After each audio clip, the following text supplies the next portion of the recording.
नमस्कार साथियों, स्वागत है आपका अपने यूट्यूब चैनल पे। दोस्तों आज की इस वीडियो में लोग 50 इंपॉर्टेंट प्रश्न को देखने वाले हैं, जो कि हाल फिलहाल के एग्जाम में पूछे जाते हैं। तो चलिए बिना टाइम को वेस्ट किए वीडियो स्टार्ट करते हैं। देख सकते हैं आपका पहला प्रश्न दिया हुआ है, उत्तर प्रदेश का सबसे बड़ा जिला क्षेत्रफल की दृष्टि से कौन सा है? तो उत्तर प्रदेश का सबसे बड़ा जिला क्षेत्रफल की दृष्टि से अगर हम लोग बात करें तो लखीमपुर खीरी आपका सही आंसर है, यानी ऑप्शन नंबर ए यहाँ पर आपका सही आंसर है। चलिए अगला प्रश्न देखते हैं। प्रश्न नंबर 2 आप देख सकते हैं दिया हुआ है कि चौरी चौरा कांड किस वर्ष हुआ था? तो चौरी चौरा कांड की बात करें तो यहाँ पर आपका ऑप्शन नंबर डी सही होने वाला है, 1919 ईस्वी में। चलिए अगला प्रश्न हम लोग देखते हैं। प्रश्न नंबर 3 देख सकते हैं दिया हुआ है कि उत्तर प्रदेश में दुधवा राष्ट्रीय उद्यान कहाँ स्थित है? तो दुधवा राष्ट्रीय उद्यान की बात करें तो लखीमपुर खीरी उत्तर प्रदेश में स्थित है, यानी ऑप्शन नंबर बी यहाँ पर आपका सही आंसर है। चलिए अगला प्रश्न देखते हैं। प्रश्न नंबर 4 आप देख सकते हैं दिया हुआ कि काकोरी कांड के मुख्य क्रांतिकारी कौन थे? तो काकोरी कांड के मुख्य क्रांतिकारी की अगर हम लोग बात करें तो यहाँ पर राम प्रसाद बिस्मिल आपका सही आंसर है, ऑप्शन नंबर सी। चलिए अगला प्रश्न देखते हैं। प्रश्न नंबर 5 दिया हुआ है कि उत्तर प्रदेश की सबसे लंबी नदी कौन सी है? तो उत्तर प्रदेश की सबसे लंबी नदी की अगर हम लोग बात करें तो यहाँ पर गंगा नदी आपका सही आंसर है, ऑप्शन नंबर बी यहाँ पर आपका सही आंसर है।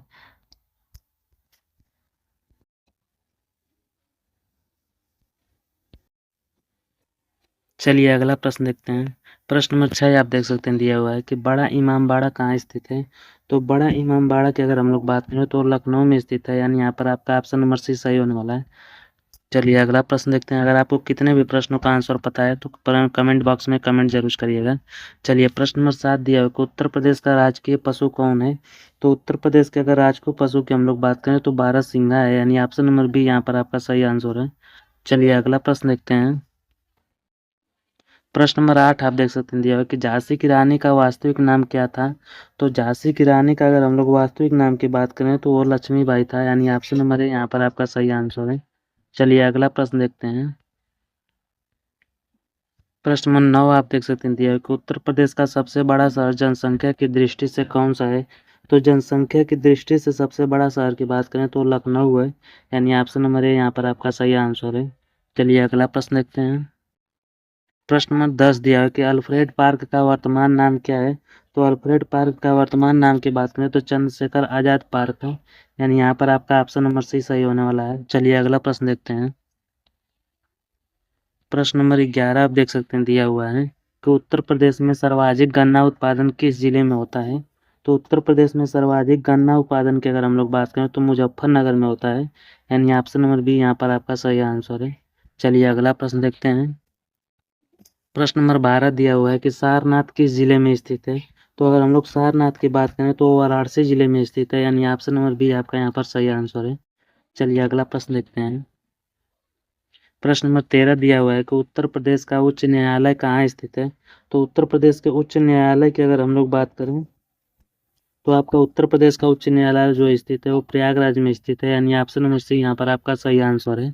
चलिए अगला प्रश्न देखते हैं। प्रश्न नंबर 14 दिया हुआ है कि ताजमहल किस नदी के किनारे स्थित है? तो अगर हम लोग ताजमहल की बात करें तो यमुना नदी के किनारे स्थित है, यानी ऑप्शन नंबर बी आपका यहाँ पर सही आंसर है। चलिए अगला प्रश्न देखते हैं। प्रश्न नंबर 15 दिया हुआ है कि उत्तर प्रदेश का राजकीय भाषा क्या है? तो उत्तर प्रदेश की राजकीय भाषा की बात करें तो ये हिंदी है, यानी ऑप्शन नंबर ए यहाँ पर आपका सही आंसर है। चलिए अगला प्रश्न देखते हैं। प्रश्न नंबर 16 आप देख सकते हैं दिया हुआ कि कुशीनगर किसके लिए प्रसिद्ध है? तो कुशीनगर की अगर हम लोग बात करें तो बुद्ध की महापरिनिर्वाण के लिए प्रसिद्ध है, यानी ऑप्शन नंबर बी आपका सही आंसर है। चलिए अगला प्रश्न देखते हैं। प्रश्न नंबर 17 दिया हुआ है कि चित्रकूट किस नदी के किनारे स्थित है? तो अगर हम लोग चित्रकूट की बात करें तो मंदाकिनी नदी के किनारे स्थित है, यानी ऑप्शन नंबर सी आपका सही आंसर है। चलिए अगला प्रश्न देखते हैं। प्रश्न नंबर 18 दिया हुआ है कि उत्तर प्रदेश में कितने मंडल हैं? तो उत्तर प्रदेश में अगर मंडलों की बात करें तो 18 मंडल हैं, यानी ऑप्शन नंबर बी आपका सही आंसर है। चलिए अगला प्रश्न देखते हैं। प्रश्न नंबर 19 दिया हुआ है कि फतेहपुर सीकरी का निर्माण किसने कराया था? तो फतेहपुर सीकरी के निर्माण की अगर हम लोग बात करें तो अकबर ने कराया था, यानी ऑप्शन नंबर ए यहाँ पर आपका सही आंसर है। चलिए अगला प्रश्न देखते हैं। प्रश्न नंबर 20 दिया हुआ है कि इलाहाबाद का नया नाम क्या है? तो इलाहाबाद का अगर नया नाम की बात करें तो प्रयागराज है, यानी ऑप्शन नंबर बी आपका सही आंसर है। चलिए अगला प्रश्न देखते हैं। प्रश्न नंबर 21 दिया हुआ है कि उत्तर प्रदेश का राजकीय वृक्ष कौन सा है। तो उत्तर प्रदेश के राजकीय वृक्ष की अगर हम लोग बात करें तो आम है, यानी ऑप्शन नंबर डी आपका यहाँ पर सही आंसर है। चलिए अगला प्रश्न देखते हैं। प्रश्न नंबर 22 दिया हुआ है कि लखनऊ समझौता कब हुआ था। तो अगर लखनऊ समझौते की बात करें तो 1916 ईस्वी में हुआ था, यानी ऑप्शन नंबर बी आपका सही आंसर है। चलिए अगला प्रश्न देखते हैं। प्रश्न नंबर 23 आप देख सकते हैं दिया हुआ कि कानपुर किस उद्योग के लिए प्रसिद्ध है। तो अगर हम लोग कानपुर की बात करें तो चमड़ा उद्योग के लिए प्रसिद्ध है, यानी ऑप्शन नंबर बी आपका सही आंसर है। चलिए अगला प्रश्न देखते हैं। प्रश्न नंबर 24 दिया हुआ है कि मेरठ किस क्रांति से जुड़ा है। तो मेरठ की अगर हम लोग बात करें तो 1857 की क्रांति से जुड़ा है, यानी ऑप्शन नंबर बी यहाँ पर सही आंसर है। चलिए अगला प्रश्न देखते हैं। प्रश्न नंबर 25 दिया है कि उत्तर प्रदेश का राज्य पक्षी कौन है। तो उत्तर प्रदेश के राज्य पक्षी की अगर हम लोग बात करें तो यहाँ पर सारस आपका सही आंसर है, यानी ऑप्शन नंबर बी सही आंसर है। चलिए अगला प्रश्न देखते हैं। प्रश्न नंबर 26 आप देख सकते हैं दिया हुआ है कि गोमती नदी कहाँ से निकलती है। तो गोमती नदी की अगर हम लोग बात करें तो पीलीभीत से निकलती है, यानी ऑप्शन नंबर बी आपका सही आंसर है। चलिए अगला प्रश्न देखते हैं। प्रश्न नंबर 27 दिया हुआ है कि राम जन्मभूमि कहाँ स्थित है। तो राम जन्मभूमि की बात करें तो अयोध्या में स्थित है, यानी ऑप्शन नंबर बी आपका सही आंसर है। चलिए अगला प्रश्न देखते हैं। प्रश्न नंबर 28 दिया हुआ है कि कुंभ मेला कहाँ आयोजित होता है। तो कुंभ मेले की अगर हम लोग बात करें तो प्रयागराज में आयोजित होता है, यानी ऑप्शन नंबर बी आपका सही आंसर है। चलिए अगला प्रश्न देखते हैं। प्रश्न नंबर 29 दिया हुआ है कि उत्तर प्रदेश में सबसे अधिक जनसंख्या वाला जिला कौन सा है। तो उत्तर प्रदेश में सबसे अधिक जनसंख्या वाला जिला जो है वो प्रयागराज है, यानी ऑप्शन नंबर ए यहाँ पर आपका सही आंसर है। चलिए अगला प्रश्न देखते हैं। प्रश्न नंबर 30 दिया हुआ है कि बलिया किस आंदोलन के प्रसिद्ध है। तो बलिया जो प्रसिद्ध है वो भारत छोड़ो आंदोलन के लिए प्रसिद्ध है, यानी ऑप्शन नंबर सी आपका सही आंसर है। चलिए अगला प्रश्न देखते हैं। प्रश्न नंबर 31 दिया हुआ है कि वाराणसी किस नदी के किनारे स्थित है। तो वाराणसी की अगर हम लोग बात करें तो गंगा नदी के किनारे स्थित है, यानी ऑप्शन नंबर बी आपका सही आंसर है। चलिए अगला प्रश्न देखते हैं। प्रश्न नंबर 32 दिया है कि उत्तर प्रदेश में कितने जिले हैं। तो उत्तर प्रदेश में अगर जिलों की संख्या की बात करें तो 75 जिला है, यानी ऑप्शन नंबर सी सही आंसर है। चलिए अगला प्रश्न देखते हैं। प्रश्न नंबर 33 दिया हुआ है कि आगरा किला किसने बनवाया था। तो अगर हम लोग आगरा किला की बात करें तो अकबर ने बनवाया था, यानी ऑप्शन नंबर बी आपका सही आंसर है। चलिए अगला प्रश्न देखते हैं। प्रश्न नंबर 34 आप देख सकते हैं दिया हुआ है कि संगम किन नदियों का मिलन है।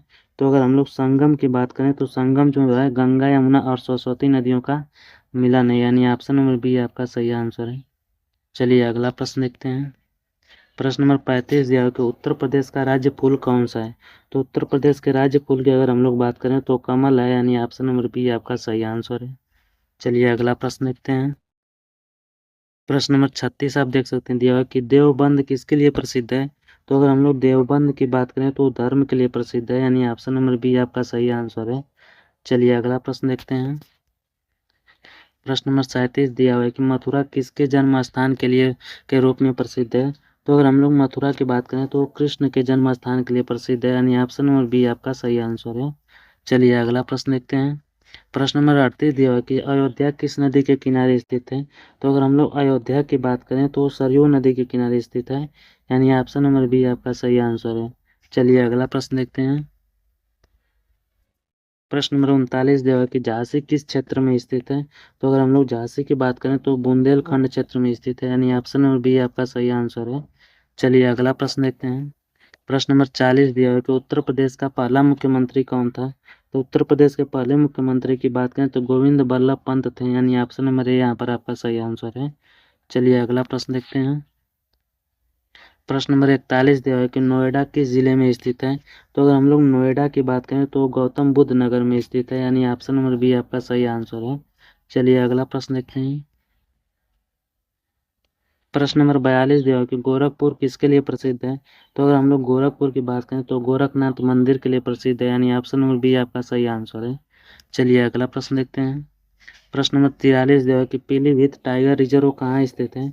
तो पीलीभीत टाइगर रिजर्व की बात करें तो पीलीभीत में स्थित है, यानी ऑप्शन नंबर बी आपका सही आंसर है। चलिए अगला प्रश्न देखते हैं। प्रश्न नंबर 44 दिया है कि शाहजहांपुर किसके लिए प्रसिद्ध है। तो शाहजहांपुर की अगर हम लोग बात करें तो क्रांतिकारी के लिए प्रसिद्ध है, यानी ऑप्शन नंबर ए यहाँ पर आपका सही आंसर है। चलिए अगला प्रश्न देखते हैं। प्रश्न नंबर 45 दिया है कि बुलंद दरवाजा कहाँ है। तो बुलंद दरवाजा की अगर हम लोग बात करें तो फतेहपुर सीकरी में है, यानी ऑप्शन नंबर बी आपका सही आंसर है। चलिए अगला प्रश्न देखते हैं। प्रश्न नंबर 46 दिया है कि अलीगढ़ किसके लिए प्रसिद्ध है। तो अलीगढ़ की बात करें अगर हम लोग तो अलीगढ़ ताला उद्योग के लिए प्रसिद्ध है, यानी ऑप्शन नंबर ए यहाँ पर आपका सही आंसर है। चलिए अगला प्रश्न देखते हैं। प्रश्न नंबर 47 दिया हुआ है कि मिर्जापुर किसके लिए प्रसिद्ध है। तो मिर्जापुर की अगर हम लोग बात करें तो कालीन के लिए प्रसिद्ध है, यानी ऑप्शन नंबर ए यहाँ पर आपका सही आंसर है। चलिए अगला प्रश्न देखते हैं। प्रश्न नंबर 48 दिया हुआ है कि वाराणसी का प्राचीन नाम क्या है। तो अगर हम लोग वाराणसी का प्राचीन नाम की बात करें तो काशी है, यानी ऑप्शन नंबर ए यहाँ पर आपका सही आंसर है। चलिए अगला प्रश्न देखते हैं। प्रश्न नंबर 49 दिया हुआ है कि लखनऊ किस नदी के किनारे स्थित है। तो लखनऊ जो स्थित है वो गोमती नदी के किनारे स्थित है, यानी ऑप्शन नंबर बी आपका सही आंसर है। चलिए अगला प्रश्न देखते हैं। प्रश्न नंबर 50 दिया हुआ है कि उत्तर प्रदेश का गठन कब हुआ था। तो उत्तर प्रदेश के अगर गठन की बात करें तो 1950 ईस्वी में हुआ था, यानी ऑप्शन नंबर बी आपका सही आंसर है। तो दोस्तों अगर आपको वीडियो अच्छा लगा हो तो वीडियो को लाइक कर दीजिएगा, चैनल को सब्सक्राइब कर दीजिएगा। मिलते हैं अगले वीडियो में, तब तक के लिए बाय बाय, धन्यवाद, थैंक यू दोस्तों।